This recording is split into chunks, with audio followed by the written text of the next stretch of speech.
Five-star offensive tackle Devon Campbell has released his top 5, and we need to talk about it because this is a top 10 player in the nation who would mean a great deal to any one of these 5 classes, but we need to talk about exactly why that is. But before we do, as always, y'all know the drill. I want to hear from y'all. Hop down to the comments, give me a Y for yes or an N for no. And considering Devon Campbell is a Texas kid, do you believe that Steve Sarkisian and the Longhorns will be able to keep him home? And let me know what you're thinking there. But if you're new to the channel, be sure to subscribe, hit that bell notification. I do constant college football content. You don't want to miss any of it. And if you enjoy that content, be sure to like and comment down below. But with all that being said, let's talk about the top 10 player in the nation, the number 1 tackle in the nation, Devon Campbell, and the top 5 schools that are going to be in this race for him. And those 5 schools consist of the Texas Longhorns, the Alabama Crimson Tide, the LSU Tigers, the USC Trojans, and the Oklahoma Sooners. And each of these schools are going to be pushing incredibly hard because how important Campbell would be to their class. And particularly if we start with the Texas Longhorns, because he is a Texas kid, the Texas Longhorns are in a position where they have their quarterback in this class. Even though it's not Quinn Ewers, they were able to go out and get a guy who is formerly a 5-star, who has a good chance of regaining that 5-star, and who impressed at the Elite 11 in Malik Murphy. Malik Murphy has been an incredible recruiter for the Texas Longhorns, which is exactly what you want to see. But now that the Texas Longhorns have their quarterback, the most important piece of their class is a top-tier offensive lineman, and that's exactly what they need, and that is exactly what Devon Campbell is. This is a situation where Jeff Banks, Kyle Flood, and Steve Sarkisian are all going to have to come together and do everything they can to try and keep this young man in the state of Texas, because he is a game-changing talent, and one that the Texas Longhorns must keep home, especially after the Longhorns just lost out on another 5-star in-state prospect, Kelvin Banks, who finds himself with the Oregon Ducks. Now, the Oregon Ducks can recruit with the best of them. That's not in and of itself a super shock or something to hang your hat on. But now that you do find yourself in that situation, the importance of Devon Campbell is only amplified. And given that the Longhorns already have those skill positions in that quarterback, Devon Campbell's probably the most important player for the Longhorns class in the class of 22 because he would be the person to be able to tie it all together.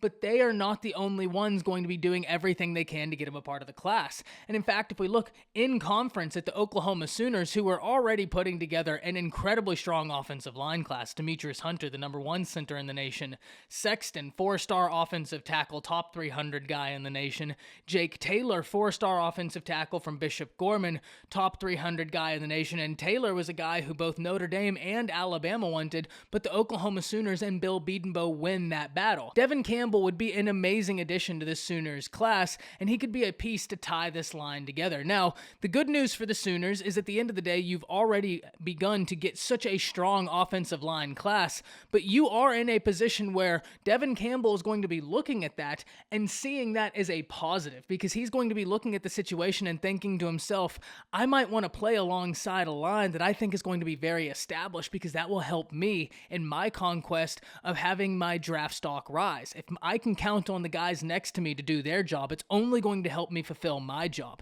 That right there could be an enticing offer, not to even mention the offensive line coach of Bill Bedenbaugh. So not only do the Sooners find themselves in a position where you have to feel very secure about your offensive line class, even as it currently sits because of the guys you have, that in and of itself can be a massive recruiting pitch to a guy such as Devon Campbell, because you're telling him, hey, we're going to surround you with other pieces that will allow you to maximize your ability.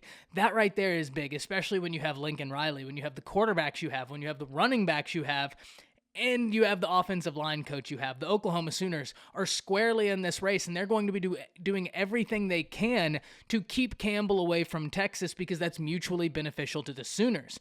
The USC Trojans are in a really interesting position because they've been recruiting really well, and they have Brian Carrington, which allows them some sort of familiarity with Devon Campbell. And even outside of that, USC has done everything they can to keep a strong presence in the state of Texas on their staff. So it's not like they don't don't have people that don't have some level of familiarity with the 5-star tackle. Because of that, we have got to watch the Trojans. And even further than that, the Trojans have been on an absolute tear in recruiting, even in last cycle, signing Corey Foreman, Rayshawn Davis on signing day, and so far in this signing period, having 2 5-stars a part of their class. Now, at the end of the day, the USC Trojans have to show those results on the field for the hype to continue, but as it currently stands, USC's recruiting as good as anybody, and the thing USC has that only Alabama has on this list is they get to look at Devon Campbell and say, we put a guy in the first round of the NFL draft on the offensive line last draft. The only other institution in this list of 5 that gets to do that is the Alabama Crimson Tide. OU put a guy in the second round, but only USC and Alabama put a first-round offensive lineman into the draft last cycle. And speaking of the Crimson Tide, if we're looking at what it was the Crimson Tide did last cycle, they put Alex Leatherwood into the first round of the NFL draft, and Landon Dickerson, even after the injury, was a very high second-rounder, meaning if he didn't have that injury, the Crimson Tide would have put 2 first-round offensive linemen into the NFL draft. Aside from that, they have Doug Marrone on staff for the Crimson Tide, a former NFL head coach and an offensive line coach that garners a lot of respect. We heard earlier on in the process for Devon Campbell that the Crimson Tide weren't featured in his original list, but they ended up making it into the top 8, and one of the things Devon Campbell talked about was Marrone's presence and his ability to know what it takes to get to the next level. And even further than that, if you look at next year, Evan Neal looks to be a first-rounder, so they kind of get to double down on that right there, which is only going to help them. Plus, they also have the added benefit of what I said for OU. OU putting together such a strong offensive line class this cycle,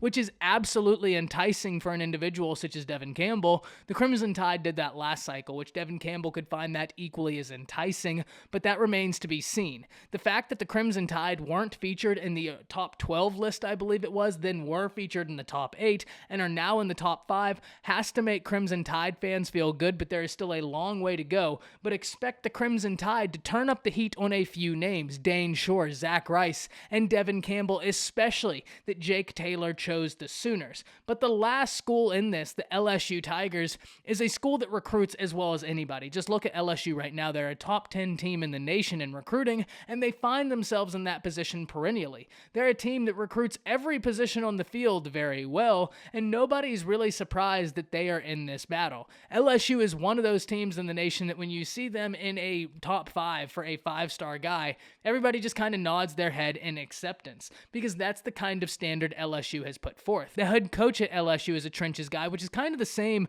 benefit that we see from Oregon and Mario Cristobal, which is only going to help your case. So it wouldn't surprise anybody to see the LSU Tigers be in a phenomenal place for Devon Campbell, because they're going to be doing everything they can, because not only would it help them secure the trenches, what they're absolutely going to be looking to do, but it will help them maintain their place as the #1 recruiting class in the SEC, which teams such as Georgia and Alabama look to disrupt that and look to be on a path to be able to disrupt that. But a key way for LSU to stop that, getting the commitment of a Devon Campbell. But I'm really interested to hear what y'all have to say, because Devon Campbell is a really important prospect to all 5 of these teams. With Alabama losing out on Jake Taylor, his importance is only amplified to them.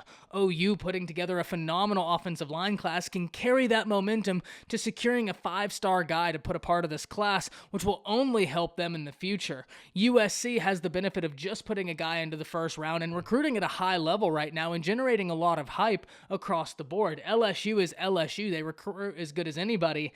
And Texas might be the team that is after Devon Campbell the hardest in all of this list because of how important he is to their class. He is incredibly key to the Texas Longhorns, and that's why I'm so interested if Steve Sarkisian is going to be able to fend off Nick Saban, Ed Orgeron, Clay Helton, and Lincoln Riley, because all of them are going to be coming after the incredibly talented top 10 player in the nation, 5-star offensive tackle Devon Campbell. Hop down to the comments, let me know what you're thinking here, because this is a battle that is going to be very, very interesting to watch play out. That's it. See ya.